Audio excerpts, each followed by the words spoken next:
হরে কৃষ্ণ কৃষ্ণ কৃষ্ণ হরে হরে, হরে রাম রাম রাম হরে হরে। জয় গুরুদেবের জয়, জয় রাধা কৃষ্ণের জয়, জয় গৌরনিতাই সীতানাথের জয়, জয় সকল সনাতনী ভক্তদের জয়। হরে কৃষ্ণ। আজ আমি যে আলোচনা নিয়ে আসছি তা হইল, আপনার সময় খারাপ কিন্তু সুসময় আসে, সময় কিন্তু একরকম থাকে না। তো আপনার সুসময় আসছে যে, এটা আপনি বুঝতে পাবেন কিভাবে বুঝতে পারবেন? আপনি সব সময় দুরবস্থায় আছেন, সুদিন পাইতেছেন না। যখন দেখলেন সুসময় আসতেছে, তখন দেখবেন আপনার ঘরে মহৎ ব্যক্তি আপনার গৃহে আসবে। তখন বুঝবেন আপনার কল্যাণের জন্য আসছেন। এই মহৎ লোক বোঝে নাই সে যে কেন আসছে, সে নিজেই কিন্তু বোঝে নাই কেন যে এসে পড়ছে এই ঘরে। তাকে ভগবান আপনার সুদিনের জন্য পাঠাইছে।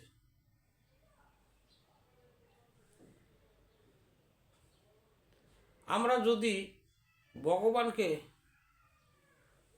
লাভ করতে চাই, তাহলে আমাদের একজন মহৎ ব্যক্তির প্রয়োজন পড়ে। কারণ আমি পারবো না সে ভগবানের স্থানে পৌঁছাইতে বা ভগবানের কৃপা লাভ করতে। তাই একজন মহৎ গুরুর শরণাগত হইতে হয়। এই মহৎ গুরু যদি কৃপা দৃষ্টি হয়ে যায়, তখনই আমরা কিন্তু ভগবানের পথে অগ্রসর হইতে পারি। তাই এই সুদিনের সময় এই মহৎ ব্যক্তিকে ভগবানই পাঠাইয়াছেন। পৃথিবীতে ঈশ্বর নিজে কিছু কিন্তু করেন না, কেননা কোনো মাধ্যমের সাহায্যে করে থাকেন। মহৎ সাধুজন সেই মাধ্যম। সাধু মহৎ যেখানে থাকুক না কেন, যদি অতি খারাপ জায়গায়ও তিনি থাকেন, সে স্থানই কিন্তু বৃন্দাবন বা পবিত্র স্থান। একজন সাধু দুর্গন্ধ অবস্থায় থাকলে, দুর্গন্ধ জায়গায় যদি থাকে, সেইটি কিন্তু সে পবিত্র স্থান হয়ে যায়। তাই এই মহৎ যখন আপনার গৃহে আসবে, যখনই আপনার গৃহে আসবে, তখন মনে করবেন যে আপনার সেই গৃহটা কিন্তু পবিত্র স্থান হয়ে গেছে। আপনার পূর্বে যত আপনার অসময় বা সুবিধা অসুবিধা যাই ছিল না কেন, সব কিন্তু দূরে চলে গিয়েছেন এই মহতের ব্যক্তির আগমনের কারণে। তাই মহৎ আশাতে আপনার কল্যাণ বয়ে আনতেছে। আপনি কিন্তু মনে করবেন যে আপনার কল্যাণের সময় এসেছে। কারণ এই মহৎ ব্যক্তি নিজেই কিন্তু পবিত্র এবং নিজেই বৃন্দাবন। তাই আমাদের উচিত মহৎ সাধুজনের সঙ্গ করা।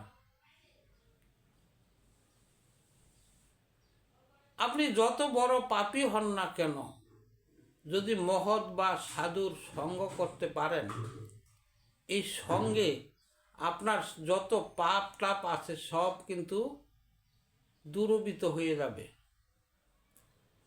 কারণ এই সাধুর সঙ্গে, সাধুর পরশে আপনার দেহের যত পাপ টাপ আছে সব কিন্তু পরিষ্কার হয়ে পবিত্র হয়ে যাবে। কারণ এর কারণ হইল, যেমন নদীতে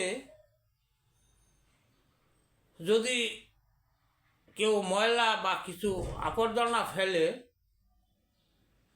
এই নদীতে আবর্জনা ফেললে কি হবে, বা ময়লাই ফালানো হয়েছে, এই ময়লা কতক্ষণ পর দেখবেন আর নাই।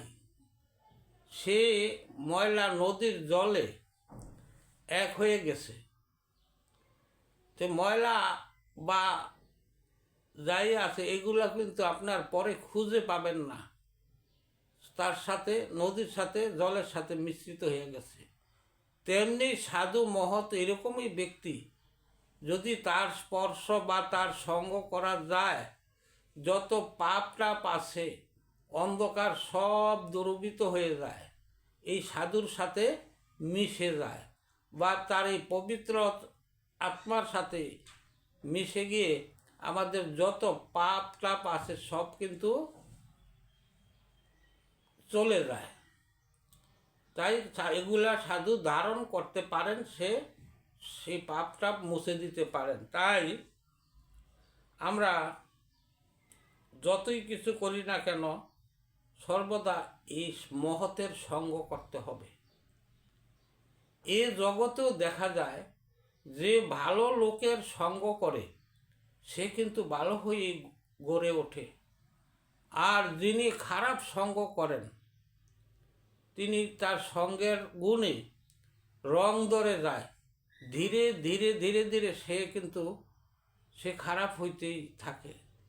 তাই সর্বদা সাধুর সঙ্গ করা, মহতের সঙ্গ করা, এদের কৃপায়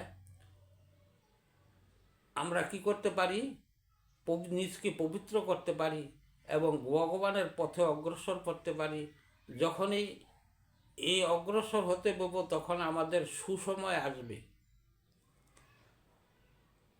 এই সুসময় একমাত্র আসার উপায়, সাধু মহৎ যদি কারো গৃহে আসে তাইলে তার সুসময় এসে যায়। আজকে যে আমি আলোচনাটুকু করলাম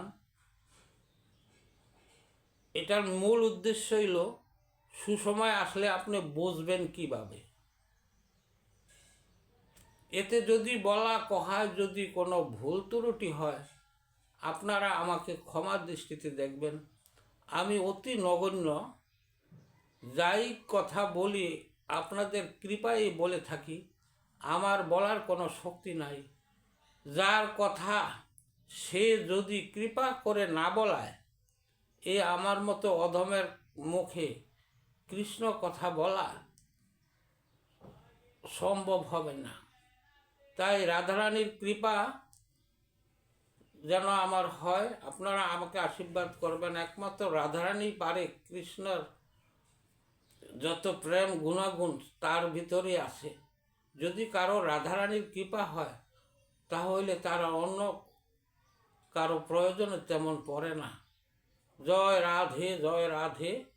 আমি এইখানেই বিশ্রাম নিলাম। রাধে রাধে।